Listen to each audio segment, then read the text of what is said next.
하나님의 말씀을 전하는 설교에는 몇 가지의 형태가 있습니다. 제목을 먼저 정해놓고 그 제목에 따라서 어떻게 살아가냐 하는 것을 전하는데, 예를 들면 믿음으로 삽시다 라고 하는 제목을 정했다고 하면 믿음이라고 하는 것은 무엇인가, 믿음에 대한 의미를 얘기할 수 있겠고요. 또 믿음으로 살아간다고 하는 것은 구체적으로 어떤 것인 것인가, 그런 말씀을 할 수 있겠고요. 또 그 신앙으로 산 사람은 어떤 은혜와 어떤 복을 받나, 그런 식으로 제목을 하나 정하고 그 제목에 따라서 말씀을 전하는 제목의 설교가 있기도 하고요. 또 하나는 하나님의 말씀을 전하는데 특별히 제목이 소중한 것이 아니라 이제 본문 설교라고 하는 것은 본문을 정해놓고 본문에서 말씀하고 있는 것을 쭉 말씀하시는 그런 것들이 있습니다. 또 그런가 하면은 절기에 따라서 절기의 설교가 있어요. 왜냐하면 성탄절을 앞에 놓고 앞에 그 성탄절을 기대하면서 대림절 기간을 정하면서 쭉 설교를 하고, 또 부활절을 앞에 놓고서는 사순절 절기를 하기도 하고, 절기 설교가 있기도 합니다. 그 가운데 하나가 소위 시리즈 설교라고 하는 것입니다. 이것은 한 번 제목 설교하는 것이 아니라 그것에 대해 몇 차례 걸쳐서 연속해서 하는 그런 겁니다. 말씀드리는 것은 우리가 오래전에 왕의 절을 받는 포로, 지난주에도 언급을 했습니다만 그런 말씀을 같이 나눈 적이 있습니다. 그리고 지난주에는 왕을 축복하는 나그네라는 말씀을 전했습니다. 그리고 오늘 말씀을 전하는 것은 왕을 상쾌하게 하는 목동, 그런 제목을 정했습니다. 뭐 시리즈라 하면 왕에 대한 시리즈가 되겠지요. 왕을 절을 받기도 하고 또 축복을 하기도 하고 상쾌하게 하는 일들, 그 일을 합니다. 자, 그런데 뭐 우리가 아는 부분이지만은 왕의 절을 받았다고 하는 것, 이건 기적 중의 기적이에요. 포로가 어떻게 왕의 절을 받습니까? 기적이라는 것은 사전에 찾아보면 상식을 초월하는 초자연적 역사이라는 것을 기적이다, 그렇게 얘기했어요. 그래서 뭐 물을 잔뜩게 한다든지 물이 포도주가 된다든지 물을 건다든지 병자를 고친다든지, 이거 뭐 상식이 완전히 뛰어넘는 건데 그걸 기적이라고 얘기하는 거예요. 자, 그런데 세상에 이런 기적이 어디 있어요? 어떻게 제국의 왕이 잡혀온 포로에게 엎드려서 절을 합니까? 그리고 절을 하면서 그 고백이 이런 고백을 했어요. 내가 믿는 하나님은 신주의 신이요 왕주의 왕이다. 내가 믿는 하나님은 신주의 신이고 내가 왕이라고 하지만 왕주의 왕이다. 그리고 엎드려서 절을 하면서 향품을 드립니다. 저 세 가지의 장면이 다 똑같은데 언젠가 그림을 잘 그린 사람이 있어요. 이 그림 한번 잘 그렸으면 좋겠다. 왜 이런 그림을 안 그리는가? 한 생각해 보십시오. 포로로 잡혀온 사람이 의자에 앉아 있었겠지요. 의자에 앉았는데 그 모습이 결코 화려하지는 않았을 것 같습니다. 다니엘이에요. 다니엘이 쭉 앉아 있는데 느부갓네살 왕이 그 앞에서 엎드려서 절을 하는 거예요. 뭐 왕복을 입었을 것입니다. 그리고 머리에는 관을 썼겠지요. 그리고 그 안에 아주 청명하게 왕이 포로에게 엎드려서 절을 하는 것. 한번 그림 한번 생각해 보세요. 세상에 이런 기적이 어디 있겠습니까? 참 기적의 기적이다.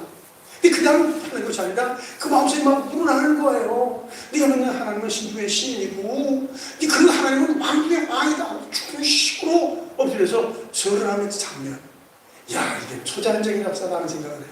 저는 이 말씀 나눈 걸 좀 드리게 돼서 미안하지만요, 그렇잖아요. 어떻게 나그네가 왕을 한 것만의 영광인데 왕에게 축복을 합니까? 제가 그런 얘기하잖아요. 나는 130세 노인이었고, 그리고 나는 인생에 나그네도 살아왔고, 나는 참 험악한 길을 걸어온 사람입니다. 그런 얘기 중심으로 하지 않습니까? 그리고 거기 온 것은 7년 동안에 흉년이 들어가지고, 물론 아들 요셉이 왔었지만은 먹을 걸 찾다가 그 형들이, 자기 아들들이 왔다가 연결돼가지고 오게 되는 그거거든요. 그렇게 왔는데 어떻게 그 사람이 애굽의 제왕 바로에게 축복을 해줍니까? 근데 그래도 축복받는 것도 감동적으로 받았으리라고 생각을 해요. 바로가 이런 고백을 했습니다. 요셉을 만나면서 이와 같이 하나님의 영에 감동된 사람을 어찌 찾을 수 있으리요? 요셉을 만나면서 야, 진짜 하나님의 감동된 사람이다. 이런 사람 어떻게 만날 수 있냐?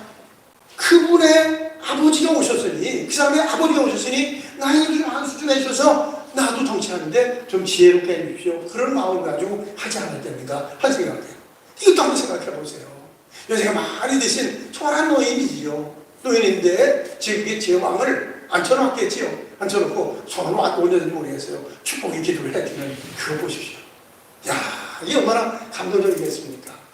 자, 오늘도 이제 왕인데, 왕은 이게 사울이에요. 사울이 나오는데 이 사울이 항상 목도에 불과한 사람에게 음악을 듣다가 귀신이 쫓겨나는 일이 있어요.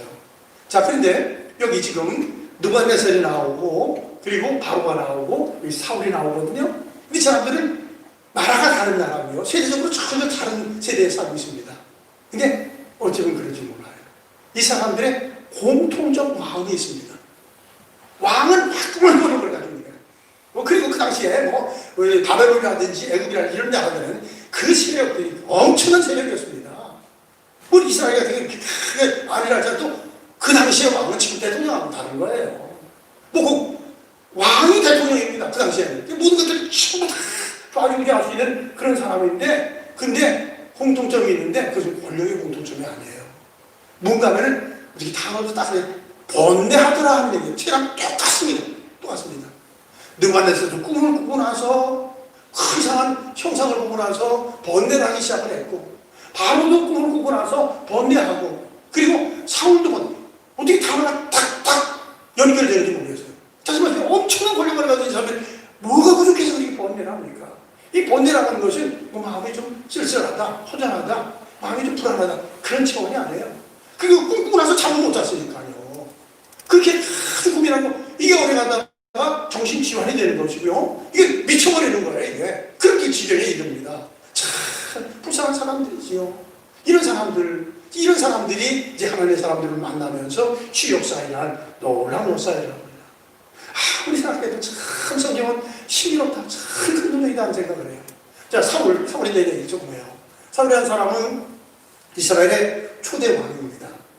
그리고 초대 왕은 자기가 왕이 되겠습니다 라고 선거운동에 위해서 하는 사람이 아니에요. 백성들이 우리에게 왕을 세워주십시오, 우리에게 왕을 세워주십시오 하나님 대본을 하는 거예요. 그게 하나님이 그 음성을 듣고 나서 왕을 세우지요. 그래서 세우는데 막 세우나요? 하나님이 세우는데 아주 꼼꼼하게 살펴봅니다. 왕을 세워가는 과정을 보면은 이 사울이라는 사람은 제일 첫 번째 효심이 지극한 사람이었습니다. 이것은 아버지 가지고 있는 암사기가 도망을 갔습니다. 그러니까 암나기를 찾아서 그 집에 있는 사람과 더불어서 암나기를 찾으러 가요. 그래서 오랫동안 암나기를 찾는 거예요. 우리 아버지가 이 암나기 잃어보고 얼마나 고심이 있겠는가. 세상에 그래요. 자기가 쓰던 물건 없어지면 참 어렵습니다만 참 어려운 것이 동물을 잊어버리셨다는 거예요. 어쩌다 소를 키우다가 소가 소를 뜯어먹으러 갔는데 딴짓하고 왔는데 소가 없는 거야. 그런 경험이 제가 있어서 참 별력이에요. 아무리 찾아도 소가 없어. 이야, 이것처럼 고민스러운 일이 없습니다. 근데 암나기의 집을 나가서 아무리 찾아도 없는 거예요. 그런데 한참 찾다가 물론 그 이야기의 시작은 사환에부터 시작이 됐습니다. 사환이 그런 얘기를 하지요. 주인님, 뭐 아들도 주인이니까요. 주인님, 우리가 암나기를 찾다가 이렇게 시간을 많이 보내고 있는데 암나기를 무사하고 오히려 주인의 아버지께서 우리가 없어진 것 같다고 생각을 해서 아버지가 고심을 할 겁니다. 아, 그렇지. 아버지가 좀 나가기 걱정이 아니라 우리 때문에 걱정할 것이다. 그럽니다. 그래가지고 돌아오려고 하지요. 어쨌든 아버지의 마음을 항상 읽어가는 사울의 효심이 지극한 면이 있습니다. 또 한 가지는 이 사울의 사람은 주님의 종을 대하는데 아주 정중한 자세가 있었습니다.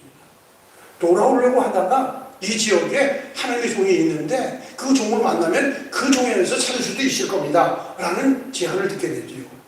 근데 그 주의 종이 사무엘이에요. 근데 야, 그분을 찾아가는데 어떻게 그냥 가냐. 그리고 찾아가는 그 자세가 얼마나 정중한지 몰라요. 주의 종에 대한 그 정중한 자세가 굉장합니다. 그리고 그 사무엘을 만났는데 만나면서 이제 기름 부음을 받게 되어집니다. 근데 그때 얼마나 겸손한지 몰라요. 아니, 나 같은 사람이 어떻게 이스라엘 왕이 됩니까? 나는 아닙니다. 중심으로. 그럼 왜 조금 헌신하고 다 갖추고 있는 사람인데도 불구하고 그렇게 중심으로 겸손했던 사람입니다. 나는 아닙니다. 사람을 세우는 다른 사람을 세우죠. 중심에서 우러나는 그런 고백들을 합니다. 그리고 나서 올라온 것은 하나님이 사무엘을 통해서 그에게 기름을 붓지 않습니까? 근데 그때 성령이 임하게 돼요. 성령이 임하면서 그야말로 성령에 충만한 일이지요. 예언을 하면서 하나님 사람을 완전히 체험을 받는 놀라운 일이 있습니다. 정말 부족하면 그들이 다 채워지는 일이 있었어요. 근데 문제는 왕이 되고 나서 변화가 일어납니다. 사람은 다 변화가 일어나는 거예요. 근데 좋은 면의 변화가 일어나면 할렐루야예요. 근데 많은 경우에 잘못된 변화가 일어날 수 있어요. 그것을 변질이라고 얘기할 수 있고 타락이라고 얘기할 수 있습니다. 근데 굉장히 빠른 시간에 이 사울이 변질 일어나고 타락을 합니다. 더 무서운 것은 교만이라는 것이 확 차기 시작합니다. 천만 해도 그렇게 겸손했는데 왕이 딱 되고 나서 교만이 확 차기 시작합니다. 그래서 제일 먼저 그 블레셋과 전투가 있었습니다. 이 사울이 임금으로 있었고 블레셋 나라가 쳐들어와서 전쟁을 하게 됩니다. 근데 그 이스라엘의 관례 지역 어떤 전투든지 전쟁의 주인은 하나님이기 때문에 하나님께 정중하게 아무리 바빠도 제사를 드리는 게 있었습니다. 근데 제사를 자기가 드려버리는 거예요. 사울이. 내가 왕인데 못하는 게 없어. 뭐가 있어? 그리고 그런 식으로다가 제사를 드립니다. 그랬더니 사무엘이 와가지고 임금님 어떻게 그렇게 망령된 일을 했습니까? 제사는 제사를 드리는 것이지 어떻게 임금이 제사를 드립니까? 그랬더니 미안하게 됐습니다. 잘못했습니다. 라고 하면 되는 거예요. 근데 이미 달라지기 시작을 해요. 재빨리 거짓말을 시킵니다. 아니 지상께서 늦게 오시고 막 적군들을 쳐들어서 급하고 그러는데 내가 어떻게 기다릴 수 있습니까? 그리고 거짓말을 해요. 그랬더니 그때 하나님께서 사무엘을 통해서 주어지는 말씀이 맺었습니다. 순종이 제사보다 낫고 듣는 것이 수양의 지혜보다 낫습니다. 잘 들어야 되고 순종해야 됩니다. 무서운 실천을 했어요. 자, 근데 그 사건이 있었으면 바꾸고 회개하면 되지 않겠어요? 왜 그렇지 않습니다. 이어서 블레셋이 쳐들어왔다가 아말렉이 쳐들어옵니다. 아말렉이 쳐들어오는데 아말렉이 쳐들어오면서 전쟁에서 이겨서 전리품을 가지면 전리품 전부 다 침멸해버리라. 엄격하게 침멸하라. 쌍세라고 명령합니다. 그랬더니 웬걸 그렇지 않습니다. 복이 약하고 하찮은 것은 다 없애버리고 좋은 것들은 다 챙겨놨어요. 근데 성경에 다 그렇게 나오지 않지만은 사실은 챙겨놓을 때 자기 것으로 다 만들려고 그랬던 것 같아요. 그랬더니 사무엘이 다시 나서 아니 하나님께서 아말렉 전투에서 전리품 먹는 것을 전부 다 진멸하라고 다 없애봤는데 왜 챙겨놨습니까? 그랬더니 사실은 내가 약하고 하찮은 것들을 다 없앴지만 이 좋은 것들은 하나님께 제사 드리려고 했어요. 거짓말이에요. 내 솔직히 거짓말을 하고 있습니다. 이렇게 자꾸만 변질이 되고 또 나서 그 이어서는 그 전쟁에서 이겼거든요. 이겨서 자기가 갈멜산으로 가가지고 갈멜에서 승전비를 세웁니다. 이건 자기를 위해서 자꾸만 자기가 시간이 이렇게 드러나기 시작해요. 그리고 회개할 수 있는 기회들이 얼마든지 있습니다만 회개가 되지 않는 거예요. 그리고 나중에는 다윗이 와가지고 비파라고 하지요. 근데 물론 그것을 악령의 사부 앞에 얘기했지만은 악령의 사부에서 다윗을 죽여버리려고 창을 던져요. 창이 그냥 벽에다가 사람과 더불어서 죽여버리려고 무섭게 잔인하게 합니다. 물론 여기 말씀이 없는 악령의 사부 앞에 다는 말씀이 있습니다. 근데 이건데요, 사람이 어느 날 갑자기 악령이 많은 것, 귀신 들리는 것 그렇게 많지 않아요. 점진적이에요. 건강도 다 그렇습니다. 건강도 마음에 쓰리고 있다가 이렇게 안 좋아 안 되다가 하다가 어느 날 턱하고 때릴 수가 있잖아요. 어느 날 턱하고 때리는 건 아니에요. 근데 악령이 사라져버리는 것도 그렇습니다. 이것들이 서서히 진행되고 쌓이다가 돌이키는 그 은혜로 가는 거예요. 근데 돌이키지 못하고 계속 가지고 있으면 그게 확 사로잡힙니다. 다시 말하면 꽉 사로잡혀서 이런 것들이 나올 수 있어요. 근데 이미 사울을 보면 점진적으로 한두 가지 쌓아둔 거예요. 그리고 나서 사단에게 꽉 사로잡히는 그런 일들이 일어납니다. 참 안타깝지요. 그래가지고 역시 똑같이 누가네서도 그랬고 바로도 그랬고 자기도 그렇고 악령의 사단을 그래서 번뇌합니다. 마음의 안정을 다 잃어버리고 불안하고 떨고 이렇게 해요. 근데 신화를 잘 줬어요. 신화가, 야, 임금님, 저 보통에 있을 때 좀 악기 연주 잘하는 사람 만나가지고 그 연주를 들으면 할 수 있는데, 라고는 제안을 합니다. 참 감사해요. 이게 시적인데요. 우리가 살고 있는 이 시대에도 정신적 불안자들이 많이 있습니다. 가능하셔요. 근데 정신적으로 좋지 않을 때 몇 가지 방법이 있습니다. 하나는 겸손하게 상담을 하는 거예요. 상담을. 의사의 상담도 좋고요. 자기가 신뢰하는 사람들 만나서 상담하는 것도 좋은 겁니다. 그리고 미술 치료하는 것이 있습니다. 실제로. 미술이라는 것은 좋은 그림을 자꾸 보는 거예요.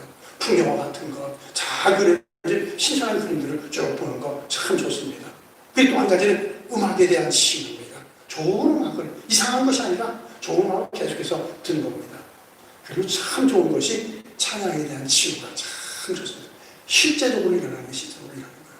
자, 근데 이런 과정이 좀 일어나면서 사울의 신하가 임금님이 좋은 찬양을 들으면 좋겠다라는 얘기를 제안을 하게 되고, 근데 놀라운 것은 이 제안에 대해서 쓸데없는 소리라고 거부하지 않아요. 놀라운 이게 이렇게 되면 쉽지 않은 거예요. 이미 안 좋겠다 하면 말도 안 되는 소리 하냐. 그리고 바로 말을 할 수 있는데, 근데 사울은 그걸 받아들여요. 받아들이면서 이런 얘기를 하지요. 자, 16절 보게 되면은 16절 보면은 원하건대 우리 주께서는 당신 앞에서 모시는 신하들에게 명령하여 수금 잘 타는 사람을 구하게 하소서. 하나님께서 부르시는 악령이 왕에게 이를 때에 그가 소로 타면 왕이 나으리라 한지라. 사울이 신하에게 이르되 나를 위하여 잘 타는 사람을 구하여 내게 오라. 좋은 조언을 했는데 그것을 보통 상식적으로 박하장에 살다 보면 거부하는 거예요. 근데 이걸 받아들이면서 그렇게 하라 라고 요청을 합니다. 그리고 이제 그를 찾기 시작을 하는 거예요. 이게 참 여기도 기적이 일어난 거예요.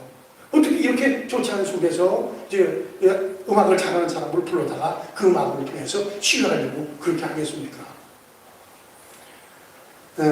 우리 교회에 가지고 있는 장점들이 많이, 한국 교회가 아니라 우리 교회가 가지고 있는 장점들이 많이 있어요.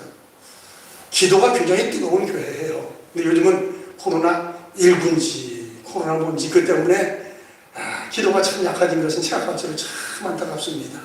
그렇잖아요. 우리가 새벽부터 우리처럼 많이 모이는 데가 어딨어요. 그리고 제가 우리 동료들에게 종종 얘기하는데, 장흥교회는 헌신 예배를 수요일에 해도 그것도 없다.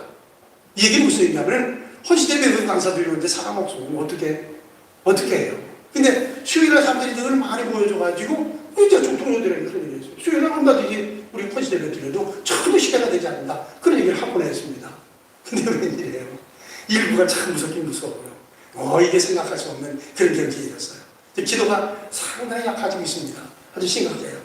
그리고 무의식이 적으니까는 찬양도 상당히 약화된 것이 실제로 사실입니다. 얼마나 안타까운지 몰라요. 니들 이런 것들 기도한다든지 찬양하든지 이거는 영성을 살리는 다른 길이 없습니다. 비결이 되는 거예요. 제가 지금까지 오면서 여러 찬양 집회에 참여를 했는데 저에게는 세 찬양 집회가 참 큰 감동이 되었습니다. 하나는 예수점자의 찬양 집회예요. 전에 우리 중고등 학생들이 굉장히 활성화되었을 때 걔들이 이렇게 찬양을 참 좋아했어요. 그리고 많이 찬양 집회에 갔습니다. 그 가운데 예수점자 찬양을 제일 좋아하더라고요. 근데 이제 서울에서 하다가 나중에는 성남에 있는 천안목소교회에서 했습니다. 근데 가는데 1시간 반, 오는데 1시간 반. 거기 가서 찬양하는데 3시간, 6시간 쓰는 거예요. 거의 6시간 쓰는 거예요. 근데 얼마나 감사한지 몰라요. 갈 때는 학생들이 앉아가지고 세상 얘기하고 세상 노래합니다. 근데 올 때는 들은 말씀을 간증하고 타고서는 내리세 감정 계속 찬양합니다. 기타도 없이 기타인데 손으로 치면서 기타 친대. 그리고 드럼과 같이 오고요. 드럼을 계속 하면서 승합차 다 부서지겠다 이런더라. 근데 난 그렇게 죽고 싶었어. 그 얼마나 대견한지. 그 애들은 갈 때는 투덜투덜 거리는데 올 때는 애들이 천사가 따로 있나? 천사가 저런 거 가지고 오는 거야. 이놈들 그래 6시간에서도 얼마나 좋다 이놈들아. 가자고 하는 건데 근데 그런 마음이 있었습니다. 근데 참 예수님의 찬송이 생명력 있는 찬송이었어요. 그리고 그 전에 있었지만은 도라노 경배와 찬양입니다. 도라노 경배와 찬양은 우리 교단 우리 교회에 있는 오늘 교회 그 하용조 목사님 그 교회 그 친동생 하용인 그분이 찬양 집회를 했어요. 그래서 그분이 이제 찬양 사역자를 하용인 선교사라고, 아마 선교사는 사실 타문화권에 복음을 전하는 사람은 선교사인데 자기 스스로가 선교사라고 얘기했어요. 그리고 찬양을 했죠. 근데 제가 전에 섬겼던 신자유교회 청년 하나가 그 찬양 늘 우리가 갔으니까 늘 갔는데 같이 나와서 찬양하고 싶어가지고 지원해가지고 오디션을 받아가지고 합격을 한 거야. 그래서 찬양자를 쓰는 거야. 신나가지고 어떻게 좋아서 막 그러는 거야. 그런데 그래가지고 7시부터 찬양하는데 목요일날 1시인가 2시에 밥 먹고 가는 거야. 가서 찬송 연습하는 잤더니 찬송은 곡은 이미 다 줘가지고 연습하라고 오면은 내리기를 풍성기만 시키네요. 계속해서 정통기를. 그래서 그 얘기 하더라고요. 하용의 선교사가 목소리가 허스키였어요. 안녕하십니까 뭐 이러는데 찬양을 많이 불러서 허스키가 목시하는 줄 알았어. 아니 열정적으로 기도하니까 기도에 목시어버린 거야. 그러면서 찬양을 하면 그 감동이 팍 빠져나 막 신령이 일어나요. 그래요. 우리 교회 찬양 참 좋습니다. 찬양 내에 찬양 좋고 오늘도 이게 삼중창이네요. 삼중창의 찬양이 너무너무 좋네요. 그걸 아카펠라라고 얘기하나요? 단지 없이 하는 거. 그 마이크 딱 대고 이렇게 참 좋아요. 얼마나 좋은지 몰라. 그리고 독창들 하면은 나도 못해. 안 보고 하잖아. 안 보고 그냥 가사를 안 보고 하잖아. 그 무슨 식으로 그걸 하겠나. 대단해요. 근데 제 마음 가운데 하나는 거짓입니다. 저렇게 가사를 암송하기 위해서 방어 맞추기 위해서 애쓰는 시간만큼 소중한 것은 기도가 소중하다. 아멘이십니까? 아멘. 찬양자들은 안 하고 찬양 듣는 사람은 아멘 안 해. 실제 기도한 만큼 은혜가 나가는 거야. 아멘. 기도 없이 은혜가 나가지 않습니다. 아까 말씀드리잖아요. 또 하나 경배하는 찬양 같은 음악성이 탁월한 사람들이에요. 한참 구해서 하려면 마음 잘 맞아야죠. 근데 그것보다도 더 열심히 기도했다는 거예요. 기도가 영성을 살리고 신령의 변화를 일으키는 것입니다. 어쨌든 우리 독상자들이 하는 사람들 방송하십시오 하는데 그보다 소중한 한장의 기도가 있어야 돼. 그것도 그냥 그저 기도하는 게 아니에요. 소리를 내가지고 완전히 기도하는 것입니다. 그게 정도 기도해야 그 영성이 살리는 거예요. 영성이 살리는 거예요. 그게 그렇게 된 거예요. 자, 그리고 한 부분 얘기할게요. 저는 사실은 틴나이프라고 하는 곳에서 은혜를 받은 사람입니다. 근데 예수님 만나고 구원의 확신을 받고 했으니까요. 근데 그 얘기를 좀 하게 되는데요. 그 시작은 사실 이제 우리 교회 몇 번 오셨던 오세선 목사님 원장으로 계셨는데 그분이 원장 하기 전에 정신여고 교목으로 계셨습니다.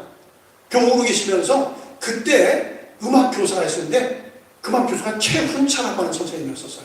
근데 그분이 나중에는 서울신학대학교 음악 교수로 다 갔는데 그분이 영성도 음감도 탁월한 사람이고 그 사람이 1960년대 후반에 복음성을 받아온 거야. 그래가지고 아이들에게 복음성을 탁 치니까 가슴이 울기 시작하는 거예요. 그러면서 이제 오세선 목사님이 교목에서 은퇴하면서 10대들이 구원의 확신이 굉장히 소중하다 해서 자기 집 지하실에서 1년에 2번씩 방학 때 맞이해서 구원의 확신 메시지를 전하고 구원의 확신을 갖게 됐고 그래서 그 단체 이름을 틴나이프 10대들의 생명 살린다 해가지고 틴나이프 정한 거예요. 근데 이게 소문이 돼가지고 연결돼 걸려가지고 미국에 있는 맵시라고 하는 농기구상의 주인이 그런 좋은 일에 내가 헌금하겠다 헌금을 해서 방송에 땅을 사고 집을 진 겁니다. 그래가지고 한 달에 한 번씩 화분 돌리잖아요. 딴 거 아니라 구원의 확신을 하는 거예요. 근데 그때 그 말씀을 거기서 전합니다. 그 말씀을 쭉 전하는 거예요. 근데 그때 찬양을 했는데 그 찬양은 1970년대 초니까요. 그때에 여러 사람이 있었지만 그 가운데 한 사람이 최유신이라는 사람이에요. 기타를 치면서 찬양을 하는 거예요. 한 개 딱 가지고. 근데 그것은 나중에 이제 그 동생 최덕신이가 받았고 거기서 이제 주찬한 성교단이 이렇게 구성이 된 겁니다. 자, 그런데 놀라운 것은 찬송이 대단한 건 아니야. 근데 가슴을 치는 거예요. 당자처럼 방황할 때도 뭐 이렇게 찬송을 부르는데 눈물이 쏟아지기 시작을 하는 거야. 묘하게. 그래서 구원의 확신을 많이 받고 이렇게 되면서 받은 사람들이 신문에 한 번 안 내고 광고로 그냥 부정 광고가 된 거죠. 그래서 사람들이 온 겁니다. 왔는데 엄마가 은혜를 받고 보니까 자기 집에 있는 애가 정신적 질환이 있는데 얘를 거기 꼭 보내고 싶은 거야. 딴거 몰라도 구원의 확신을 심고 싶어서 보냈어요. 근데 이미 와는 장난만 들이치고서는 꼭 귀신 들리는 일이 벌써 정신없거든요. 앉아있는 자세가 딱딱해요. 그리고 이게 또 귀신 들리는 애들은 탁 만나면 또 통해요. 묘하게 통해요. 그래서 지들끼리 하다가 나를 피는 거야. 그러니까 사역이 많이 아니지. 근데 계속해서 말씀이 선포되고 찬양하는데 웬걸 그들은 귀신이 떠나는 거야. 소문이 난 거야. 거기 가면 귀신 쫓겨난다고. 근데 아니 거기는 귀신 쫓겨나는 곳이 아니라 구원의 확신을 갖게 하는 곳인데 왜 귀신들이 이 사람 자꾸 오냐? 그럼 어떡해?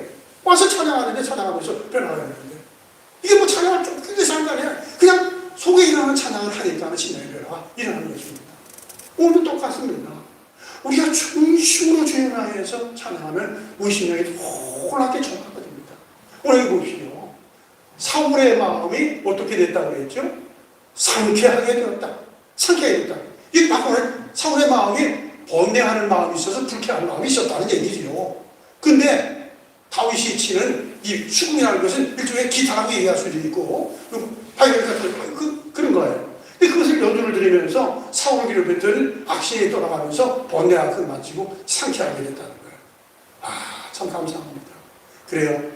오늘 우리 살고 있는 시대에 여러 가지, 옛날에 그런 말 하셨어요. 집안이 되려면 집안에 두 가지의 소리가 들려야 된다는 얘기를 했지요. 하나는 애 우는 소리가 있어야 된다는 얘기죠. 얘기는 애가 자꾸만 태어나야 된다는 얘기죠. 근데 우리나라 지금 애 우는 소리가 참 줄어들었어요. 그리고 또 한 가지는 극 읽는 소리가 들려야 된다. 옛날에는 참 따지 해가지고 소리에서 글 읽었으니까 그런 얘기들이 계속 있어야 된다는 얘기예요. 근데 공부는 참 많이 하고 있습니다. 근데 국가적으로 어쨌든 애 우는 소리가 줄어든다는 것은 심히 안타까운 일입니다. 근데 영혼이 살려고 하면 아니 교회가 되려면 새 소리가 있어야 됩니다. 새 소리 하나는 기도 소리가 있어야 됩니다. 기도 소리.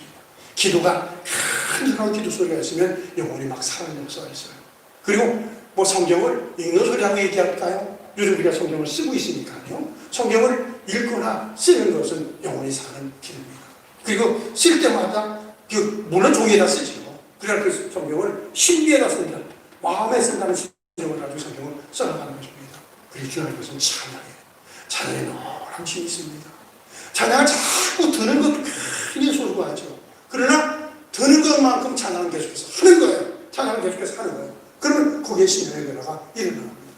자, 아까도 그런 말씀 드렸지만 느부갓네살도 마찬가지고 바로도 마찬가지고 사울도 마찬가지고 세대에 전혀 다른 사람이고 다른 나라 사람들이에요.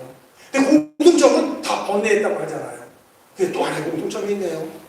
묘한 것은 사람들이 영성이 있는 사람을 본다고 하는 거예요.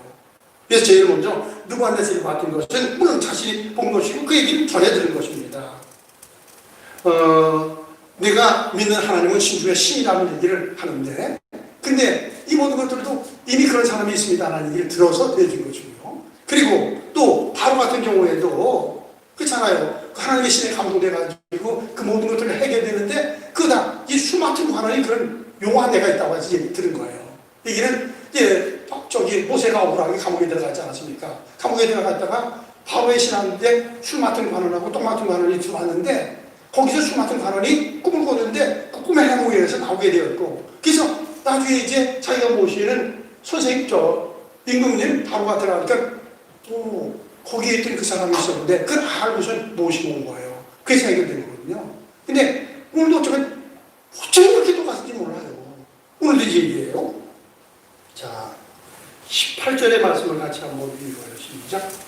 소년 중 한 사람이 대답하여 이르되 내가 베들레헴 사람 이새의 아들을 본즉 수금을 탈 줄 알고 용기와 무용과 구변이 있는 순수한 자라 여호와께서 그가 함께 계시더이다 하더라. 자, 이 소년 중 한 사람인데 누군지 잘 모르겠네요. 근데 자기가 같이 양을 쳤던 것 같죠? 양을 쳤는데 자기는 나가면 그냥 가만히 있었는데 이 당신은 친구 나가면 여호와는 나의 목자시니 내게 부족함이 없으리로 이렇게 하진 않았겠지만 어제 굉장히 흥미롭게 찬송을 하는 거야. 그래서 그걸 본 거거든요. 피부시를 여호와께서 그와 함께 계시더라. 하나님께서 그와 함께 하는 것을 이 이름 없는 소년이 본 거예요. 그 사람만 데리고 오면 된다는 얘기죠. 참 얼마나 아름다운지 몰라요. 우리가 이렇게 다윗처럼 보여줄 수만 있다고 하면 믿음의 길, 은혜의 길을 걷는 것을 내가 이런 사람입니다. 아니, 그렇지 않고 그냥 믿음의 길, 은혜의 길을 걸어가서 보여줄 수만 있다고 하면 다시 얘기하면 이 소년과 같이 이런 영화를 가지고 볼 수만 있다고 하면 얼마나 좋겠습니까? 근데 아주 묘한 일이에요. 그래서 저도 시리즈라는 얘기를 했는데 시리즈는 어쩌면 그 밑에 있는 사람들이 다 영적인 안목을 가지고 믿음의 사람들을 보고 봐서 소개하고 소개해서 문제들이 해결됩니다. 오늘의 주제는 그거예요. 왕을 왕의 마음을 상쾌하게 하는 목동에 양치는 사람입니다. 이 당시에 나중에 왕이 되지요. 되는데 어쨌든 목동이 됐다. 뭐가 됐든 그 신분은 그렇게 소중한 게 아닙니다. 어쨌든 믿음으로 있고 은혜 가운데 사는 거예요. 더욱이 찬양의 신용 가운데 있으면 하나님의 역사를 일어납니다. 교회의 음악은 두 가지 하지 않습니까? 음악성이 있어야 됩니다. 그러나 음악성보다 더 소중한 것은 은혜성이에요. 은혜가 있으면 그것이 신앙의 변화를 일으키고 악신을 떨어뜨리고 불쾌한 사람이 상쾌해야 되는 일들이 일어나게 되는데 이건 뭐 특정한 찬양하는 사람만 해당되는 게 아닙니다. 우리 모두 다 똑같습니다. 내 마음에 찬송이 끓이고 이어지는 거예요. 그러면 내 마음이 상쾌해집니다. 내 마음이 참 평안해집니다. 마귀에게 나오다가 아이고 제 아들 못 놀아. 그리고 툭 돌아가요. 성령님이 아이고 내 친구네. 그리고 성령이 우리 가운데 임하고 그래서 우리가 성령의 사람이 돼서 정말로 그냥 그대로 상쾌한 삶을 살아가고 유쾌한 삶을 살아가고 아주 편안한 삶을 살고 능력 있는 생을 살아갈 수 있는데 이 모든 은혜가 우리 사람의 모든 식구들에게 있어서 이를 축원합니다.